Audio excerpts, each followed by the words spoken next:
Hi everybody, it's Az here from Heel vs Babyface, part of TGN. Now I know there wasn't any new video out this weekend, that was on purpose. I first of all decided to take a couple of days off. I do vids on such a regular basis, I needed to recharge the old batteries. But secondly, I did something very specific, which I will get to later on in the vid. But what I'm going to show you today is the next set of Operation Shield Wall dailies, which are on offer.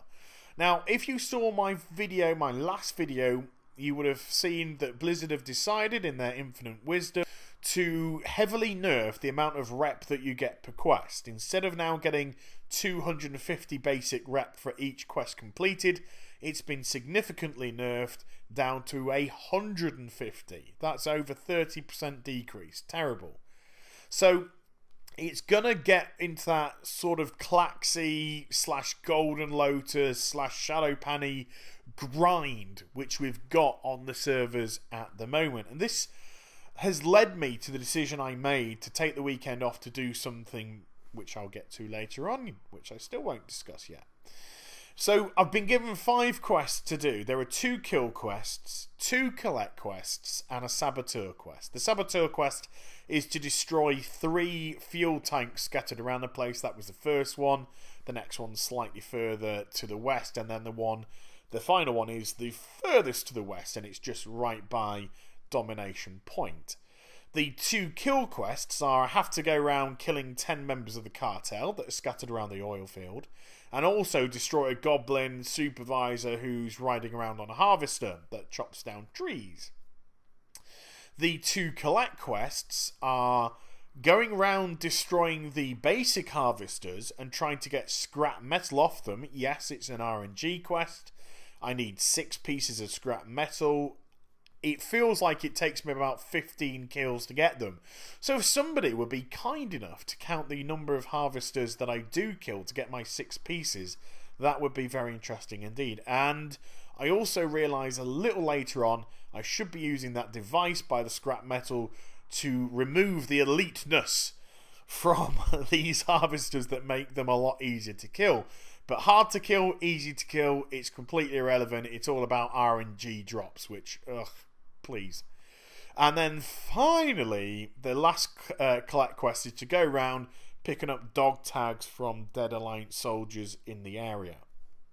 Now, before I get into what I did this weekend, I want to tell you the reason why I did it. Because once I'd done the first couple of sets of dailies, and once I saw that the rep had been significantly reduced pre-weekend, it made me think that I feel as if somewhere along the line Blizzard have really lost sight of a very, very important matter with the World of Warcraft. And that matter is that yes, this is a game, and yes, we pay a monthly subscription and you want us to keep paying a monthly subscription to play, but somewhere along the line you've lost sight that this should be fun to play. And I don't believe grinding rep, as honest to God, as if it's going to make you want to blow your brains out, is in any capacity fun or interesting. And I had a little debate with somebody in the comments section pre-weekend, because I took great exception to something that they said. They said MMOs are meant to be grindy. MMOs are not meant to be grindy in the slightest. Developers make MMOs grindy. There is no law book that says MMOs have to be grindy. The developers choose to do that because they wish you to stay on the game. So the best way that they feel they can do that is to regurgitate content, and just regurgitate it to the point where it feels as if it's a grind. If I make somebody pick 1,000 of these up, it will take them X amount of time roughly, which means we'll get X amount of their money from doing so. But there is no specific rulebook to say that has to happen. And when games offer a monthly subscription to play, then they are the ones that tend to be the most grindy because they wish to keep you on for longer.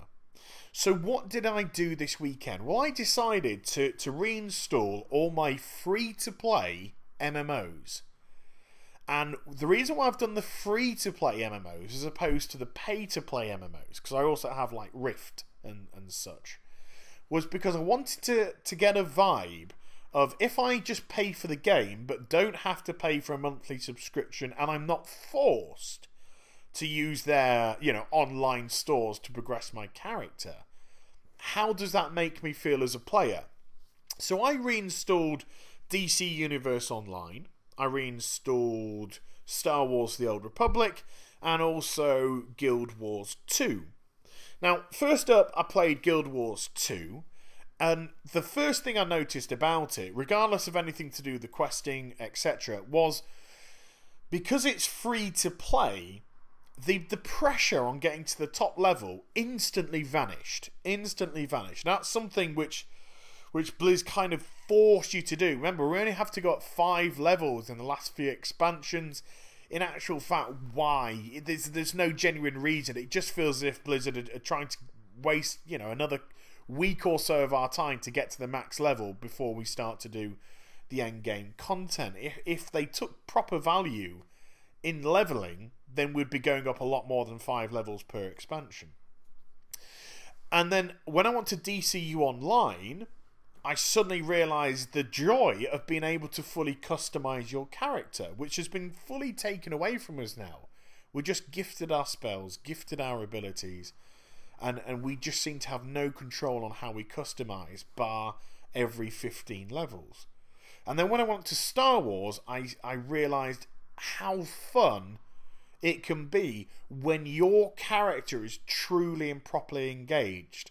So what I'd like to do this week is I'd like to put out a video of all those games and just highlight the key elements of them and let me know what you think. But this is the end of today's vid, so I hope you enjoyed. Please do like, comment and subscribe, and I'll be back with some more stuff very soon. Take care. Bye bye.